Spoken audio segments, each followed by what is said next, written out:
अब हम आते हैं जी टू डायमेंशनल एरे की तरफ। अच्छा, टू डायमेंशनल एरे भी डेटा स्टोर करता है। आपने देखा होगा, हमने वन डी एरे में या वन डायमेंशनल एरे में देखा कि वो डेटा एक ऐसा स्ट्रक्चर होता है जो कि डेटा एलिमेंट्स को स्टोर रख लेता है टेम्परेरीली। तो टू डी एरे भी स्टोर करता है टेम्परेरीली, लेकिन फिर डिफरेंस क्या है? डिफरेंस ये है कि ये two dimensional array tabular form में डेटा को स्टोर करता है। यानी इसमें हमें डिफाइन करने पड़ते हैं। अगर हम उसको डिक्लेयर करते हैं, जैसे मैंने एक टेस्ट का एरे बना लिया, टू डी एरे, तो यहाँ पे आपको डिफरेंस नजर आएगा वन डी एरे के कंपैरिजन में। वहां पे हम सिर्फ एक डायमेंशन मेंशन करते हैं, ठीक है, लेकिन यहाँ पे हमें we have to mention two dimension. यहाँ पे देखें, एक जो होती है फर्स्ट वाली, that represents the rows, number of rows, यानी उस टेबल के अंदर कितनी नंबर ऑफ रोज होंगी। और सेकंड डायमेंशन जो होती है वो कॉलम को रिप्रेजेंट करती है। देखिए, अगर इसकी मैं एक डायग्राम बनाता हूं तो आपको फर्दर थोड़ा सा ये क्लियर हो जाएगा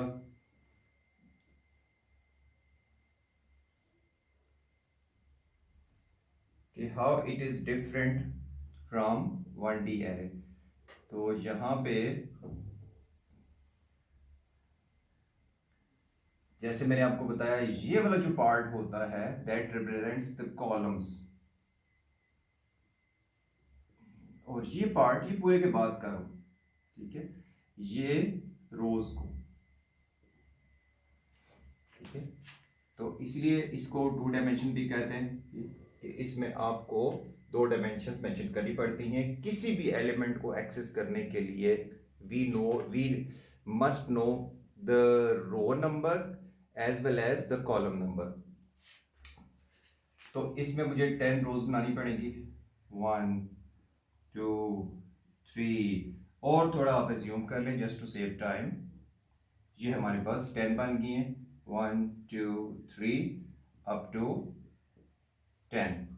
और ये कॉलम से देखें, 1 2 3। अच्छा, अगर इसी के साथ में एक वन डी एरे भी बनाता हूं तो थोड़ा सा हमें कंपैरिजन में आसानी हो जाएगी। जैसे मैंने पिछली वीडियो में एक one D array number use किया, मैं वही उसी को मेंशन करता हूं यहां पे भी, और इसमें भी अप टू 10 एलिमेंट्स। तो यहां पे ये इसकी इंडेक्स होता है, ये पोजीशन होती है ऑफ ईच डेटा एलिमेंट। तो देखें, मैंने उसमें बताया था कि ये फॉर एग्जांपल इसके अंदर कुछ वैल्यूज पड़ी हुई है, what ever the value it can have. तो इसमें टोटल 10 वैल्यूज है और वैल्यूज ये वाली हैं। तो देखो, किसी भी वैल्यू को एक्सेस करने के लिए आपको उसकी एक ही डायमेंशन चाहिए होती है। कि जैसे मैंने अगर 50 को आउटपुट करना है तो मैं उसको कहूंगा नंबर 3। ये ऑलरेडी हम पिछली वीडियो में डिस्कस कर चुके हैं जिसमें मैंने वन डी एरे को एक्सप्लेन किया था।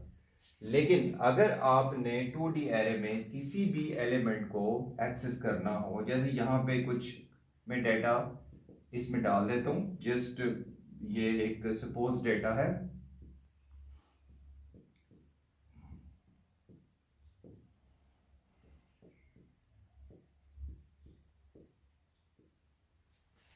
और इसके बीच में भी आप एज्यूम कर लें कि इसमें सारा डेटा है। तो देखो, किसी भी डेटा एलिमेंट को एक्सेस करने के लिए, लेट से मैं अगर इसको एक्सेस करता हूं तो मुझे दो डायमेंशंस की जरूरत पड़ती है। लाइक ये को किस पोजीशन के ऊपर है आप देख लें, यहां पे मैं इसको एक्सेस करना चाह रहा हूं।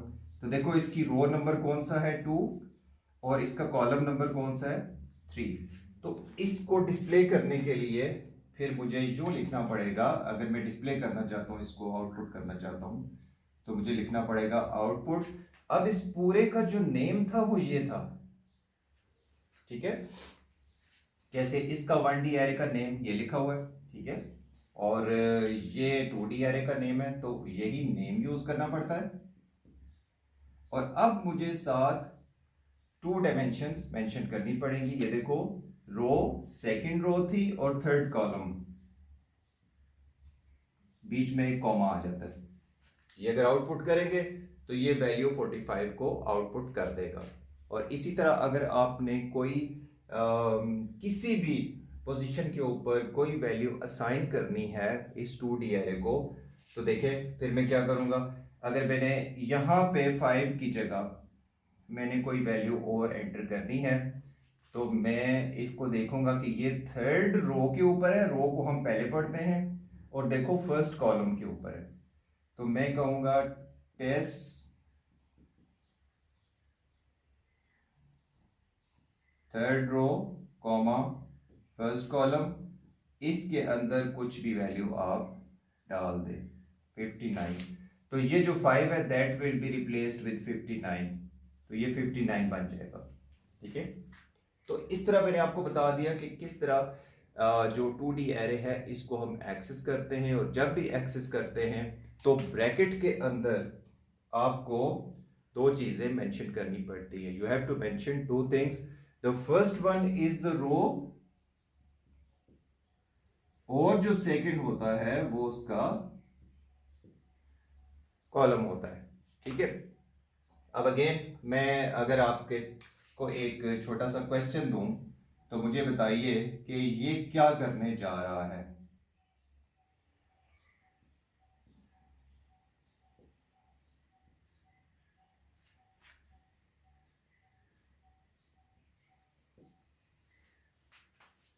तो देखो यहां पे असाइनमेंट हो रही है। अगेन जिस तरह मैंने ऊपर असाइनमेंट की, अब देखो third row second column, third row second column, उसकी जगह मैंने 80 डाल दिया तो वो वैल्यू पिछली रिप्लेस हो जाती है। ठीक है, अगर सेम लोकेशन के ऊपर कोई और वैल्यू आ जाए तो प्रीवियस वैल्यू जो है वो रिप्लेस हो जाती है। ठीक है, अच्छा अब हम आते हैं कि अगर हमने बहुत सारे एलिमेंट्स को डिस्प्ले करना है, जैसे ये कहता है जी कि ये सारे के सारे आपने एलिमेंट्स को आउटपुट करना है। तो अगेन देखा जैसे 1D एरे में मैंने एक अप्रोच आपको बताई थी कि जिसमें आप इंडिविजुअली एलिमेंट को आउटपुट करें, और सेकंड अप्रोच बताई थी कि हम लूप यूज़ कर सकते हैं क्योंकि हमने बहुत सारे या मल्टीपल एलिमेंट्स को आउटपुट करना है। ठीक है,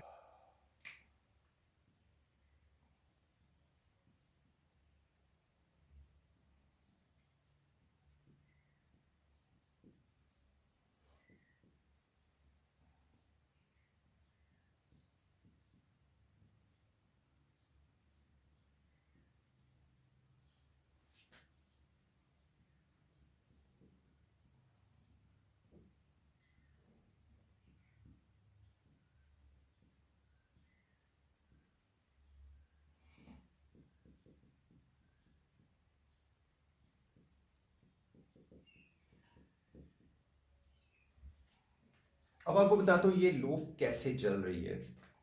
आपको इंडेंटेशन का ऑलरेडी मैंने अपनी प्रीवियस वीडियोस के अंदर बता चुका हूँ इंडेंटेशन का क्या मीनिंग होता है। ये देखें मैंने कुछ, ये मैंने फॉर लिखा, फिर ये वाला जो फॉर है मैंने थोड़ी स्पेस के साथ लिखा। दैट मीन्स के इस लूप के अंदर ये वाली एक और लूप चल रही है, ये वाली। ठीक है, और देखो इस लूप के अंदर ये लाइन आ रही है, यानी जो अंदर वाली सेकंड लूप है उसके अंदर ये आउटपुट की स्टेटमेंट आ रही है। तो देखिए ये चलेगा कैसे। जब ये फर्स्ट टाइम चलेगी रो 1 पे आएगा तो अंदर वाली लूप 3 टाइम चलेगी। यानी देखो ये अगर रो 1 के ऊपर आ जाएगा तो अंदर वाली लूप 3 टाइम चलेगी। ठीक है, और जब ये रो 2 के ऊपर आएगा तो अंदर वाली फिर 3 टाइम चलेगी। जब ये रो 2 के ऊपर आएगा तो अंदर वाली फिर ये 3 टाइम लूप चलेगी। ओके, और इसी तरह ईच एलिमेंट को एक्सेस करेगी, और करते करते जब ये रो 10th अपने साइकिल के ऊपर पहुंचेगी, यानी 10th रो के ऊपर आ गई, तो अंदर वाली लूप फिर देखो ये जो सी है 1 2 3 तक चलेगा, 1 2 3 तक चलेगा। तो इस तरह हम सारे के सारे एलिमेंट्स को आउटपुट कर सकते हैं। अब देखिए आउटपुट स्टेटमेंट को गौर करें, तो जब ये लूप फर्स्ट टाइम चली तो देखो यहां पे रो 1 कॉलम 1 था। ठीक है, अब रो 1 है लेकिन ये लूप कंप्लीट करेगी अपने आप को। अब रो 1 ही है लेकिन कॉलम 2 हो गया, रो 1 ही है कॉलम 3 हो गया। 1 1 1 2 1 3 1 1 1 2 1 3। ठीक है। अब ये देखो, जब ये नेक्स्ट रो 2 के ऊपर आ जाएगा तो सिर्फ ये रो 2 चेंज होगी, बाकी कॉलम उसी तरह चल रहे हैं अंदर वाली लूप 1 2 3 तक। तो देखो 2 1 2 2 2 3, 2 1 2 2 2 3, ठीक है पोजीशन। और इसी तरह ये 10th टाइम जब चलेगी तो सिर्फ रो जो है वो 10 बन जाएगी यहाँ पे, 10 1 10 2 10 3। तो ये 10 1 हो गया, 10 2 10 3। इस तरह ये सारे के सारे एलिमेंट्स को हम आउटपुट कर सकते हैं। इंस्टेड ऑफ इंडिविजुअली हम सबको आउटपुट करें, ऐसे अगर हम लिखते हैं जी, मैंने अगर फर्स्ट को आउटपुट करना था तो मैं अगर लूप के बगैर करता हूं तो मुझे बहुत ज़्यादा स्टेटमेंट्स लिखनी पड़ेंगी। टेस्ट 1 1 ये आउटपुट कर देगा, ठीक है। मैंने सेकंड को आउटपुट करना है तो मैं करूँगा 1 2, यानी फर्स्ट रो सेकंड कॉलम, ये आउटपुट कर दे। इसी तरह हम चलाते जाएंगे और मुझे एटलीस्ट 10 3 टाइम यानी 30 ये स्टेटमेंट लिखनी पड़ेंगी सारे एलिमेंट्स को इंडिविजुअली आउटपुट करने के लिए। So instead of using this approach हम यूज करते हैं लूप को। जब भी एरेस में वैल्यूज डालनी हो या एरे के अंदर वैल्यू निकालनी हो या सर्चिंग करनी हो या सॉर्टिंग करनी हो तो हम लूप का यूज करते हैं, ठीक है। लास्ट एक चीज और बता दूं कि आपने ये जो अभी बताने जा रहा हूँ चीज, वो आप 1D और 2D एरर दोनों में आप देखेंगे। देखिए समटाइम जैसे ये लिखा हुआ है 1 to 10, ठीक है, या 1 to 3, तो कभी कभार यहां पे